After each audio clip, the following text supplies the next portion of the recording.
not to go very existential into the Yeah, sure. conversation, but something that, and I think about this, and my mind just goes into a very dark space because I'm a very firm Ahmadi Muslim. I Sure. believe in all of our teachings and beliefs, but something I've been thinking about is obviously the object of humans' creation is to worship God and recognize His Creator, and Sure. like I've told you, like do good Good by acts, yeah. humanity, do good acts, Yeah. rights of man and rights of God. Yeah. But why did God create all of this? Right? Mm. Like, like I was thinking about this the other day. I was like, I'm driving. Yeah. I drive a lot to LA to do Yeah, yeah. stand up, and Sure. on my drives, I go to like these dark spaces, and I was Sure. thinking like, if everything is operating in a way where, at the end of the day, God will be proven right, right? Like, why did God create all of this? Mm. Like, why? What is the object of creation in itself? I understand the purpose, Sure. but existentially, Sure. why create the Why earth? create it if it's going to be destroyed anyways? No, why Okay. create it if God will be vindicated at the end of the day? It's I don't not- know if well, I that's don't the think that's right the purpose. I see what you wording. mean, though. Yeah. So one is God. So the beautiful thing about the Holy Quran is that Mhm. it identifies or it creates an image of God through His characteristics, through His attributes. One of His attributes is to create, for Mhm. example, right? And so our belief again is that He has certain attributes, and He'll exercise them. And one of them is to create. One of them is to formulate. One of them is to, so different ways of creation. There's some that you create that something already exists, you mold it into something new, or you create out of nothingness. So there's different characteristics of God. Mhm. So to your point, I don't know. I can never really pinpoint as to why, Mhm. but I can only suspect that if God wanted this to exist, He wanted to create. This was one thing that He created. Mhm. But other than that, yeah, beyond me, it's something that I ponder over as well, and that's a good thing to think about. Right. It gives you a chance to kind of get deeper into the greater purpose of life. It gives me like a weird feeling though when I think about it. Like Sure. when I think about when I was a child and I used to think about, not that I was pondering over life and death, but I used to think like about the concept of death and like, whoa, all of this is gone. Like it was like I got like a weird feeling in my stomach. Yeah. And to your point about God having multiple creations, Sure. what is Islam's stance on Mhm. aliens? On Because aliens, okay. in the Quran, Yeah, I was gonna God ask. says that humans are ashraful makhluqat, Yep. which translates to the best of creation, Sure. right? So by that theological standard, Yeah. I think there are other creations, not equivalent to humans, Sure. but in their own way, we can't even understand them, that are out there, civilizations that we can't even Sure. think of or comprehend. Sure. So technically, It's a Pandora's box. right. I know the moment I open this, Yeah, it's gonna get a deep conversation. right. And more questions will come than Yeah. answers. But to your point, the Holy Quran, I should say, is a book that can easily embrace the idea of the existence of aliens. It wouldn't be a foreign book. It wouldn't be obsolete if an alien showed up. Let's put it that way. Because immediately it says God is the Lord of all the worlds. Literally, it consistently says this in our prayer in the very first chapter of the Holy Quran. And the first chapter we recite That's like right. dozens of times a day. Rabbul Alameen. He's literally the Lord of all the worlds. So, Yeah. tomorrow, if we have a, Yeah. an alien come down. Yeah. We're like, oh, but he's your Lord as well, just for the record. What he's like reciting the first chapter, Yeah, and he's no, like, right? I'm like, what? Yeah. No way. Exactly. That's the only Yeah, mode of yeah. communication. Imagine Yeah. the Arabic verses. Have you seen the movie Arrival? No, I have not. Oh, you should see it. You've seen it, right? Yeah, Rival's great. It talks about aliens in a way where I think it's the most realistic version. They're Okay, not like interesting. these creatures like Star Wars. They are like it makes me think that there is intellect out Okay, there, okay. and it's not in human form.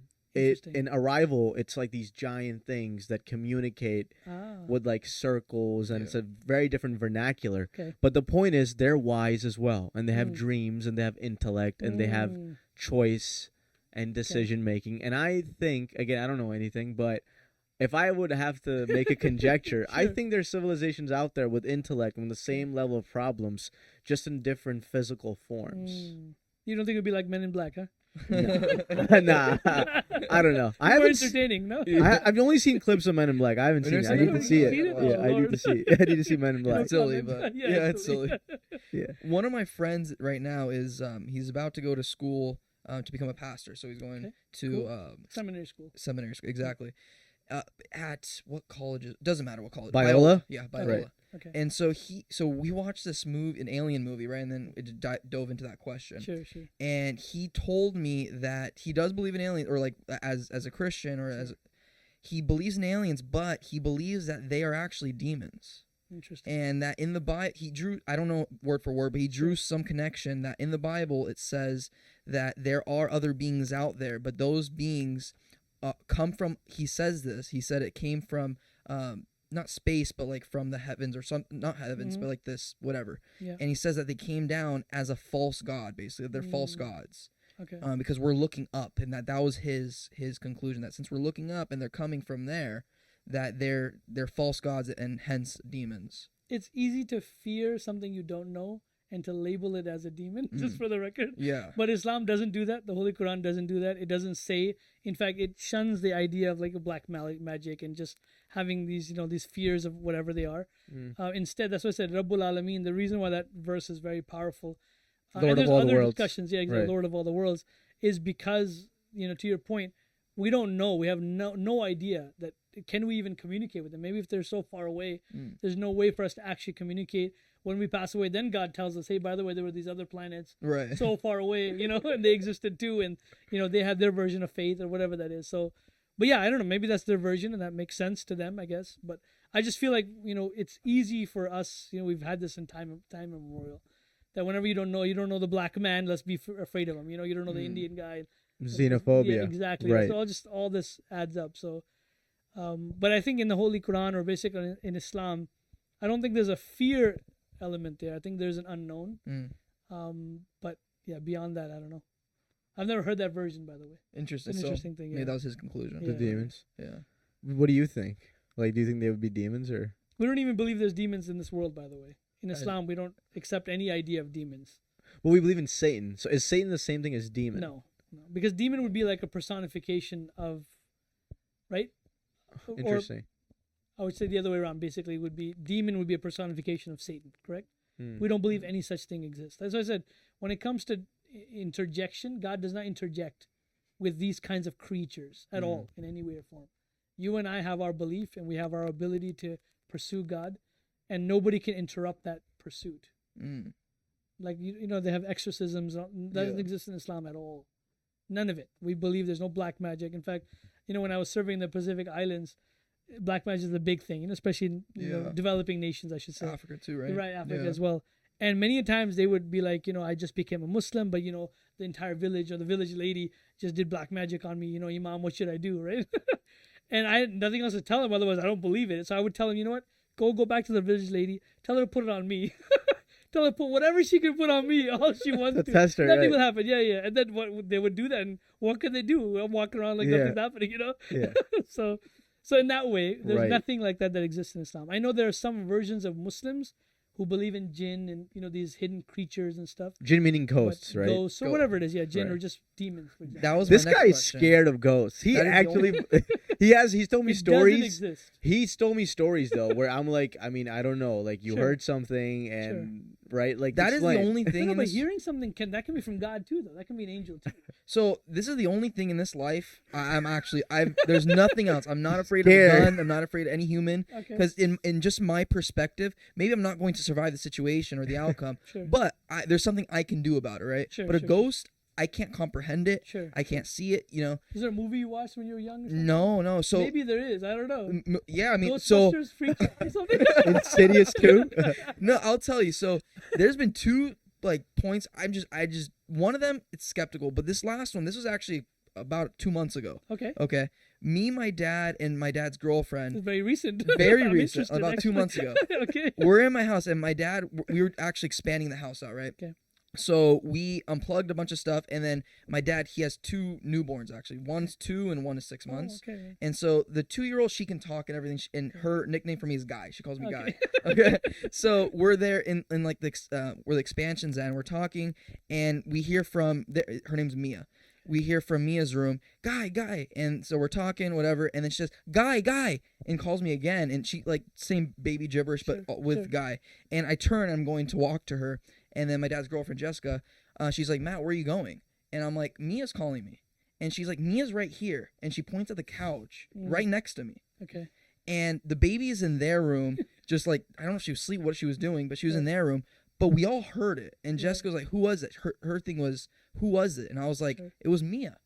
And I look at my dad is anti everything too, right? And he's like, I heard it too. And he was like, I don't know what it was. He starts coming out with other conclusions, right? Yeah, sure. But to me, I'm like, this is weird. Mia's sleeping, and I'm hearing it from her room. What else can it be? It was your Google Home. Yeah, right? I mean, Alexa, was talking to you. He was playing some old video. I get your point. And like I said, there are people who hear things. Hopefully you're not those kind of people, but, but there are other people. It's a disease. Who hear things.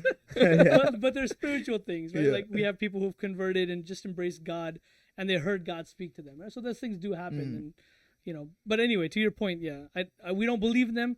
There's one thing I guess I could add is that we believe that when somebody passes away, when they're in their grave, you should visit them up to 40 days at least. Up to 40 days. And the reason for that is that if the person is very much attached to the world, then their soul is struggling to part from the body. He's like, I didn't even know that. It's a sense of purgatory. Well, not sort of. It's basically he's just trying to hesitate. It's uneasiness. It's like anxiety. Exactly. So we believe in that. So that's why we actually go to the grave and we'll pray for them, because obviously nobody should be stuck here. They want to be able to go to the next life and embrace the spirituality, but their soul is struggling to separate from the body, and that's only up to 40 days. But again, that's not the same as a ghost. But that's a common belief for a ghost, right? I get it, but that's what I said. But that it can't communicate with you. Yeah. Right? So another example I'll give you is the Holy Prophet Muhammad, on whom be peace. When the Battle of Badr, which is a very famous battle, 313 versus 1,000, where the Muslims were outnumbered and so on and so forth, without equipment and all that stuff. But they ended up winning the battle, and many of the chiefs who were against Muslims ended up dying in this battle. And so they had to be buried. And so as they're burying them in this mass grave, the Prophet starts talking to them. Okay. And he starts saying that, I don't remember the exact words, but he begins speaking to them. And so Hazrat Umar, who's the, a very close disciple to the Prophet, he comes to him and says, again, because it's our core belief, he says, Prophet, they can't hear you. They're dead. They're passed away. There's no way you can communicate with them. So why are you talking to them? And there the Prophet says that you don't know, Umar, they can hear me clearer right now than you can even hear me. And he began saying something. Now, there are different interpretations, right? Was he talking to the dead? Was he talking to the ghost? But what one interpretation we have is that his words were prophetic, which means that when they are standing on the Day of Judgment, they'll be reiterated that experience. They'll be able to hear it clearer and louder than anything else, right? And they're supposed to hear these words. So there's the only two examples that I can think of where there's some interaction with the deceased.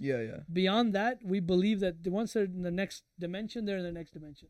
There is no way for them to come back. Right. If that makes any sense. So, like you said, I don't know what it is. I don't either. Right? But it was something, I definitely heard something. Sure. I don't know what it was, ghost or God or angel. It could be anything. Hopefully it was somebody who lived there. Or somebody who used to live there and died. You probably want to get him checked. There's a facility here 4 miles away. Actually, there is one in Downey. I did not know that you pray to somebody's grave for 40 days. You should. You can up to 40 days. Up to 40 days. Just knowing that they may or may not be struggling with, So what happens at day 41? No, nothing. You don't have to go. It's just an idea. Okay. That, there could be somebody who's very worldly and it's just his body is struggling, so just go and pray for them. So, the idea is to pray for their peace of mind. Correct. And they're being able to accept fate, I guess, or whatever that What is. are they resisting? Because at that point, you've lost consciousness, right? Well, that's what I'm saying. So that's beyond consciousness. Then. Correct. Well, their souls are still there, right? And the souls don't want to part with this world. It's a deeper conversation, but yeah, basically. So then there's different layers of consciousness, though, right? Because technically they're dead, but they're still... Their soul is not dead. Yeah. Their soul is not dead. That's right. So is a person's soul ever really dead after they pass away? Because if they're going to... right, heaven or hell or that status of purgatory, what is that status? Is that status... Let me explain it in a different way. So Islam, for example, embraces the idea that your soul and your body are very much linked. Meaning, for example, the reason why when we pray, for example, we prostrate. We actually physically put our forehead on the floor. And Jesus prayed the same way. Abraham prayed the same way, and so on and so forth. And the reason for that is because if you do not put your soul in a physical state of prostration, you'll never feel the same humbleness as you would by just sitting on a chair, for example, right? Yeah. And so that's why we believe it's so connected that if you consistently do bad things, worldly things, your soul gets so connected to that act that's why when you die, it's hesitant or it doesn't know how to part, or you know what I mean? Whereas if you were spiritual and you're bowing down and your soul is humbled, and it knows exactly how to be able to mold into the next life, if that makes any sense. So it's a process of kind of letting go. Letting go, correct. Interesting. So death, you have to come to terms with it. I guess so. Even after you pass away. Like your soul, even though your physical body Depending is on how dead, corrupt it is, correct. it's not operating, and that process can be long. Yeah. If As you're up to 40 days. Yeah. Up to 40 days. Yeah. Wow. Yep. That is, that makes sense to me.